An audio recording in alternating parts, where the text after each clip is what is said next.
there, the first thing is recognizing and tuning in, awareness. That's very much the mindfulness approach of listening. And it's the trick isn't just tuning in, it's can we listen without judgment. And that's a really challenging thing to do with all the stories and beliefs, especially with persisting pain. There's so much story behind that and real suffering that goes alongside it. And so it's easy for me to say detach from the story or without judgment. So it is a difficult thing to do, and it's not about shutting off or becoming cold. It's almost about, just like the word you used there, softening a little bit around it and trying to actually give what the current experience in this moment the attention. What am I experiencing right now? Presence, bringing presence to it.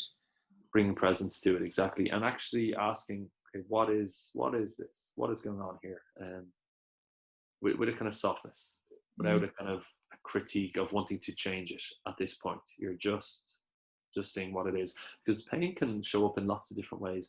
Pain is a word.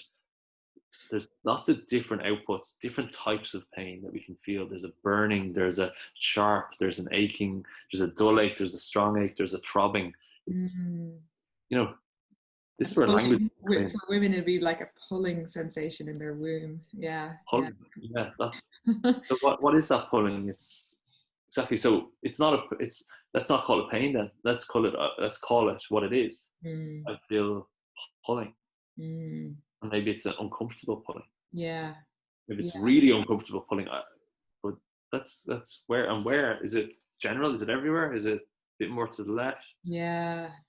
Just listening to that and actually taking some time in a comfortable position. Yeah. That brings me back to another memory I'll share here with the group is when I was a teenager and experiencing really bad period pain, I'd curled up a lot of tension. Why is it that we use tension to get out of pain? But anyway, I went into a lot of tension. I'm gonna get you to answer that question in a minute, but I'll share the story. My mother, she was very compassionate. She would have sat with me on my bed and just been with me. But I remember her telling me, because the way that women experience menstrual cramps very often, it's that pulling sensation. It does feel like cramping. So the uterus kind of, it goes in, it feels like knots, kind of like kind of a wringing out. Because that's what's happening. The muscles are cramping in order to shed the lining of the womb. And then for women, for various reasons, as we know, there'll be different level of cramps and different level of pain. But what often happens is similar to birth, like with contractions, there's a wave sensation. So there's a cramping, and then there's a pause, and then there's another cramping, and then there's another pause. And sometimes the cramps are very close together, so it feels like there is no pause. And then often after a while, it could be an hour later or so, the cramps, the pauses will get longer between the cramps. And the lovely memory I have, and I suppose this does really feed in, I suppose this is probably where I started to become really interested in pain, was experiencing this and having this teaching from my mother. She said to me, Lisa, relax your body as much as you can in the pause between the waves, in the space between the waves. And I just like, I carry that with me even today, do you know, like in the space between your pain, even if it is just for a moment, rest there and be with that. And that helped me when I was in that pain experience. It helped me kind of recharge, build some resilience in order to face the next bout of waves of pain. So that's kind of what I wanted to share with the group, because I think that's a very common experience for women who have cramps. It's a really tender example of how, I can obviously even just see the emotion in you describing that story of how that, during such a, obviously at that time it was extreme pain, and just that even those moments of relief meant so much. Yeah,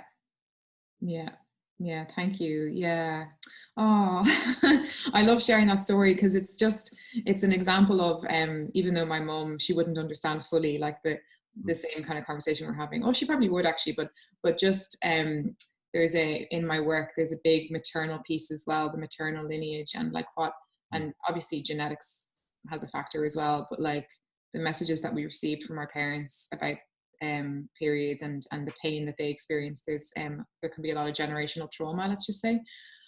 But that was one of the gifts that she gave me, you know, so I keep that with me to this day. And I keep that teaching, not just about pain, but like other things too in life in general, like to be with the good moments, to be with peaceful moments, and let yourself relax into those and find relief in those places, because, you know, there will be difficulty as well coming our way, you know, in life.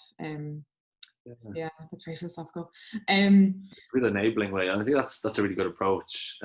Turning it away from always focusing on the pain, actually like those moments of capacity, or of, you know, moments of capacity. Yeah, exactly. Yeah, and I say that to women is we talk about the inner seasons of the menstrual cycle, which I'm sure you're familiar with at this point from my Instagram. Yeah. So if a woman does experience chronic pain during her menstrual time, her inner winter period, to allow herself to enjoy life other times of the month when there is no pain, and to really reap that time, and to build up the joy and the freedom, and, you know, connect with people, because there can be a lot of cancelling of plans or walking on eggshells, or, you know, for fear of pain around that other time. So it's the same thing, isn't it? It's that systemic piece of learning to really give yourself full permission to enjoy life when there is no pain. Yeah. Mm. Oh, big time.